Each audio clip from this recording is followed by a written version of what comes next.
Attorney Crump, it's a pleasure and honor to have you here back at the National Civil Rights Museum for this conversation about your work and your contributions and the possibilities of the future through your lenses. Thank you, sir. No, thank you, Mr. President, and thank you for the great work you all do here at the National Civil Rights Museum. Appreciate it. Let's jump right in. You have been a iconic attorney, leader, advocate for justice for many years, for a long time.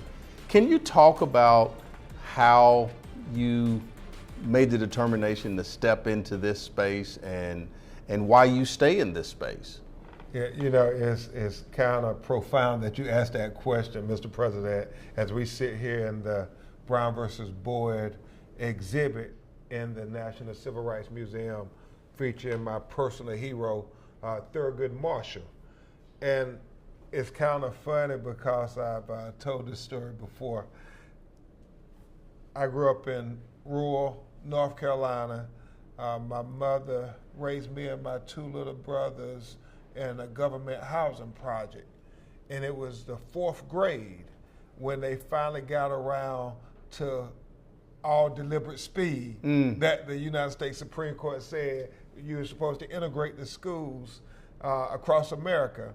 And so that was around 1979, 1980. So think about it, 1955. Yeah. They took all these years to finally say, okay, we got to go ahead and let little black children go to school with little white children to get the best education that we feel they possibly can attain. And I remember learning there, Russ, that racism and discrimination was not an organic thing. It was a learned experience because when us little black children got on the bus and went across the tracks from South Lumberton to North Lumberton to the new school where that was in the white community, they had the new facilities, new books, new technology, new everything. We interacted with the little white children, and it was just that. Children were interacting. It wasn't anybody saying, oh, well, your skin is black, your skin is white. Nah, it was little 9 and 10-year-old children going to a new school together, making friends.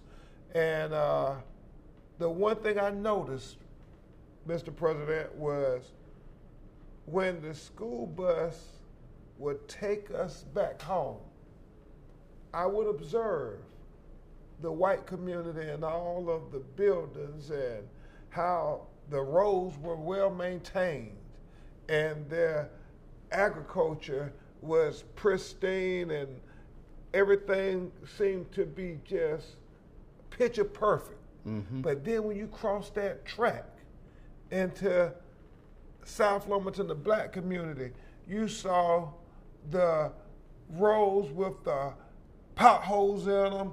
You had the buildings that were dilapidated. You had the cars broken down on the side of the road. I remember my little elementary school, you saw the paint peeling, probably with a lot of lead poisoning in it. And I remember thinking, I wonder why the people on that side of town have it so good, seem like, and the people on our side of town have it so hard. And that stuck with you. That stuck with me to this day. Yeah. Because I made that determination right there in the 4th grade, because I asked my mother about it, and she said that, well, the reason you get to go to the new school with the better books and the computers and so forth is because of Brown versus the Board of Education and a lawyer named Thurgood Marshall. And I said right then, Russ, when I grow up, I'm going to be like Thurgood Marshall and go fight to have people who live in my community have an equal opportunity at the American dream, and people who look like me have an equal opportunity at the American dream. And from that day to this one, I wake up every morning with the same objective. That's so powerful, and I would say, and many others would say, you have done that to the highest degree.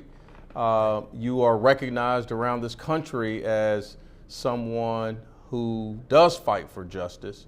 How do you interpret the fact that, frankly, you're a role model for many aspiring, ambitious, difference-making, seeking attorneys? How does that factor into the focused work that you lead?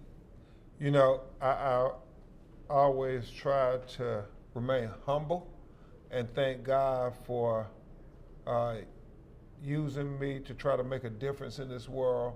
I think it's a blessing. Every case we win, I'm always careful not to ever get the big head, but to say, hey, to God be the glory, because I know what it's like to deal with the death threats and the racist judges and the, game being set against us with the laws all favoring the powerful and the bias, and we fighting for the little Davids against these Goliaths. So I never take it for granted, and I always try to do like Charles Hamilton Houston Thurgood's mentor. Remember, it's always about the future. It's always about tomorrow. We can't change what happened in the past. All we can do is learn from it and try to teach it to the young people. And so I'm always humble with Kareem Ali, my investigator here in Memphis, and others. We walk through the airport and say we get stopped 100 times, people taking pictures.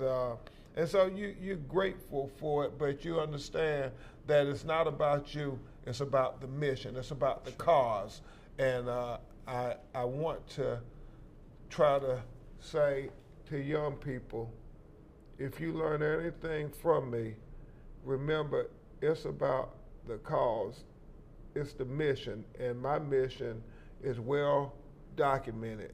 And I think, Mr. President, it'll probably be on my tombstone. Ben Crump was an unapologetic defender of black life, black liberty, and black humanity.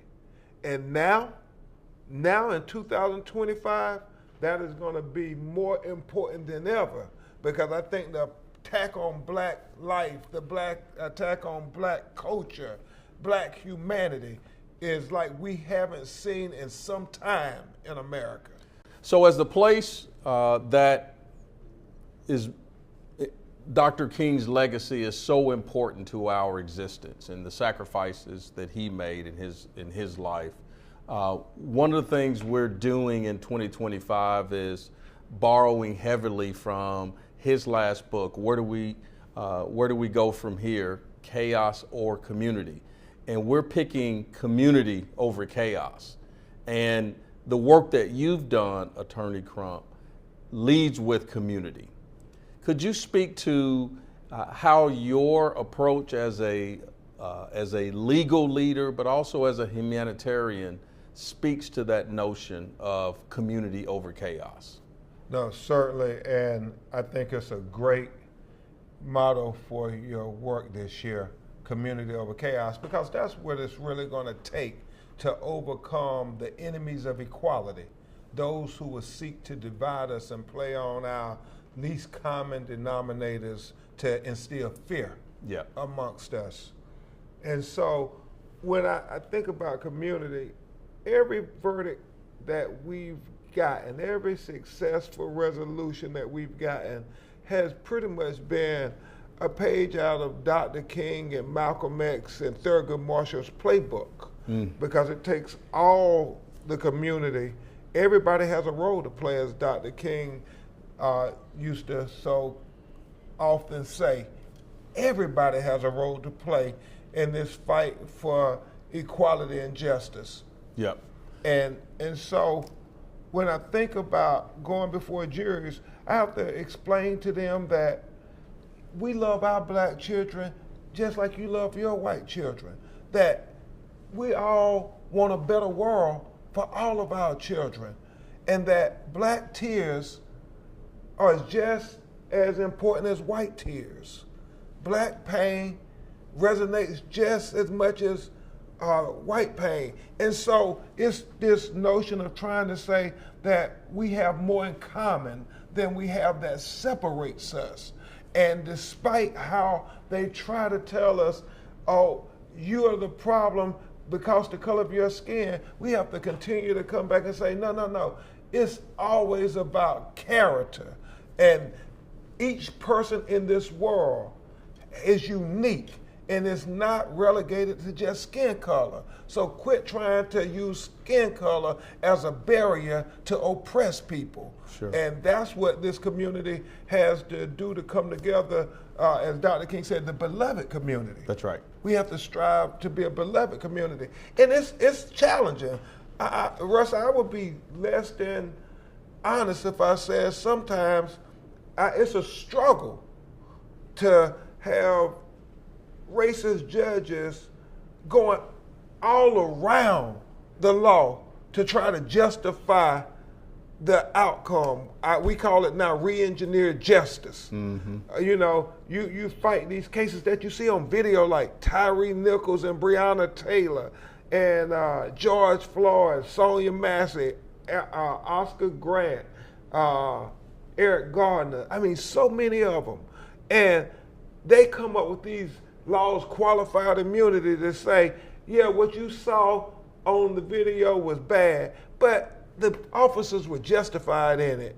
And it takes me right back to one of the things I say in so many speeches when I talk about what our fight is about. It's Dr. King's letter from the Birmingham jail, where he says, just because they tell us it's legal, that don't make it right. He said, we must remember that everything that Hitler did to the Jews in Germany, they said was legal, but that didn't make it right. He said what they did to Emmett Till in Money, Mississippi, they said was legal, but that didn't make it right. They said slavery was legal. That didn't make it right. Segregation was legal. That didn't make it right. So when they tell us in 2025, all these things that are legal that oppress black and brown people in America, that oppress poor, marginalized people in America, when they tell us it's legal, we got to, in unison, say, but that don't make it right. I almost said amen. One of the things you're noted for, I mean, obviously your legal skills notwithstanding, is how you, and I think you mentioned when people stop you at airports, I am convinced that one of the reasons that happens is because you are noted as someone who connects and builds relationships and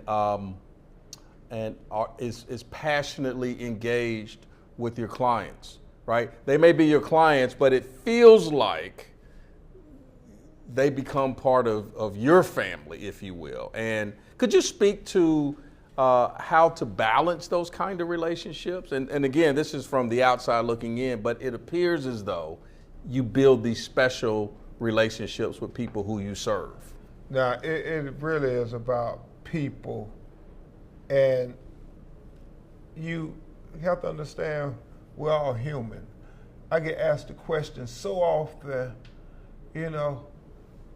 how do you keep going? Why do you keep doing it? Fighting this fight against all this racism and discrimination. America isn't going to change, why do you keep doing it? How do you deal with it? And one of the things I say, Russ, is like Thurgood Marshall said, how do you deal with so many lynchings, seeing black bodies swinging from trees like strange fruit? He said, you have to compartmentalize it. You have to try to, when you're dealing with such loss and grief and death, that it's traumatic. Everybody suffers from post-traumatic stress disorder. It's real.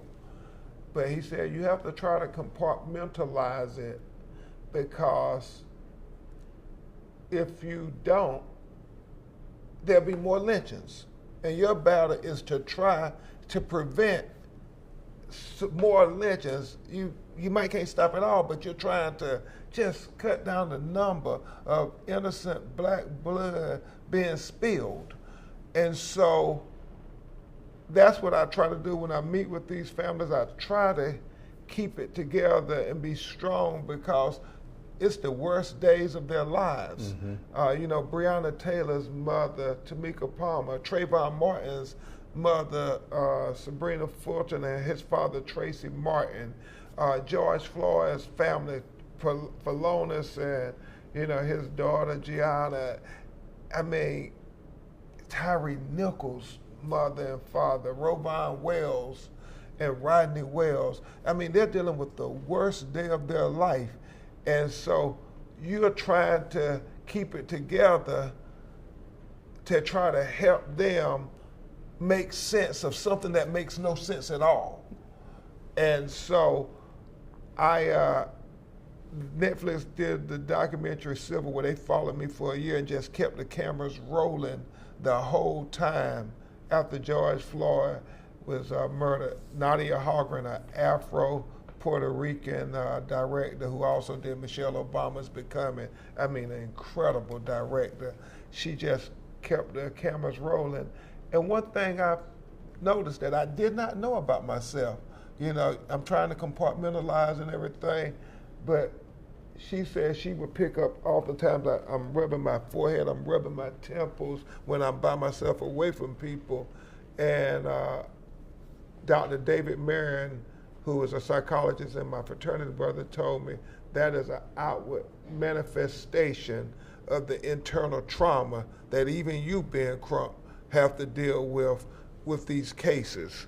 And so it does become personal, because I have a daughter and I have two sons, my cousins, who we raised as our own. So when I see Trayvon, when I see Tyree, when I see Breonna, when I see Sonia Massey, who was shot in her face in Illinois picking up the pot like the police told her to, having no crime, just a mental illness, man, you can't help but empathize with those families.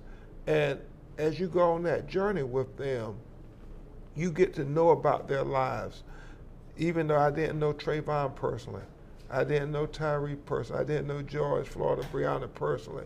You become family to them because you are shepherding their family through this process. And you become more than just a lawyer, you become a counselor, you become an advisor, you become a person who pray with them in the wee hours of the morning when they can't sleep. And so after the case is resolved in the court, which it never stops the pain in their life, that goes on forever. And so forever you all are connected, not as lawyer-client, but in many ways as members of the greater family, part of the beloved community, as Dr. King would say. And I still talk to Trayvon's mother today, Sabrina, and I digress because I would never forget. It's almost like you watch them evolve and grow. I would never forget the first press conference we did with Trayvon's mother. Her father had did some press conferences, but the first one where Sabrina finally agreed to come from Miami and come to Orlando, because she said she was never coming back again after they killed her baby, her youngest child. And she came, and we did that press conference because me and Tracy said, you know, it's one thing to hear from the father, but it's another thing to hear from the mother. And if we want to get justice, we need you to come. And I told her, she gets on me to this day, Russ, about this here. I told her, Sabrina, you know, I know it ain't fair, and I know it's hard. I said, but you got to make a decision. Either you can continue to grieve and cry in your room, or you can make the determination to fight. But you got to make a choice, because I promise you, in 2 weeks, nobody else will be talking about Trayvon Martin unless you decide to come and speak out. And she came, and the first time she did that press conference, Russ, I was holding her hand and she was squeezing my hand so tight, and she couldn't even get a word out. All she did was cry. I mean, a bellowing cry from deep in her loins. And you think about that Sabrina Fulton to the Sabrina that we see today, so poised and articulate and elegant, and teaching other families how to deal with these tragedies, not just black families, but she was called the Sandy Hook, where all the little white children were killed. Talk to those families how to grieve and keep fighting for justice simultaneously. And so that's what happens. You become intertwined for life. Attorney Crump, you are connected to this place for life as well. As a Freedom Award recipient from the National Civil Rights Museum, as our concluding question, could you speak to what that has meant to you and to your career? Yeah. As a civil rights lawyer committed to fighting for all of our children to have an equal opportunity at the American promise of life, liberty, and the pursuit of happiness, getting that Freedom Award was one of the most significant accomplishments in my life, because it validated what I was doing was right, that we stood on the right side of history. Because every time I think about the National Civil Rights Museum, what I think about, Mr. President, what I think about what you all are doing, you are preserving our black history. And people who are chronicled in this great institution, it says that you are a part of black history, not just for today, not just for tomorrow, but forever. And so I am so grateful for being bestowed the 2016 Freedom Award, because it said not only did Ben Crump Chronicles become part of this institution of our most cherished history, it said all those cases that we fought for, whether it was the horrific police killings or whether it's the environmental injustices that face our communities, like the Flint water crisis that we represented several thousand people in, or whether it's fighting against banking while black discrimination cases, where we see far too many of our people being denied access to capital. All of those clients, all of the lawyers, all of the paralegals and investigators that I work with, is when you all gave me that award, it was like you gave all of us the award, because the truth of the matter is, what I try to say to young lawyers, hey, if I do it, you do it. And when I do it, everybody in my neighborhood, everybody that was part of me, we all received that award. We all in this together, man. As my fraternity, Omega Psi Phi teaches us, it's about lifting as you climb. It's always about not just you getting a seat at the table, but you having a seat there for the next person to come and go a little further. Like Charles Hamilton in Houston handed the baton to Thurgood, and the expectation was Thurgood was supposed to go further. That's right. And Thurgood to Higginbotham and Constant Baker Motley and Johnny Cochran and Willie Gary and then our generation. So Crump, you're supposed to go a little further than they went. And I look at all the young people who we work with and interact with every day. I expect them, Russ, to go further than I. Because if not, then shame on me. Shame on me, because we got to give them everything that we got. It'll be a shame for us to die with any talent that we didn't use to help advance the cause to make our children, all our children, black, white, brown, have a better world. Thank you, sir, and you certainly are doing that work every day. We're honored. Thank you so much. Honor is mine. Thank you so much for the great work you all do. Appreciate it. Yes, sir. Today's episode is brought to you by the National Civil Rights Museum, located at the Lorraine Motel, the assassination site of Dr. Martin Luther King Jr. It chronicles key episodes of the American Civil Rights Movement, examines today's global civil and human rights issues, provokes thoughtful debate, and serves as a catalyst for positive social change.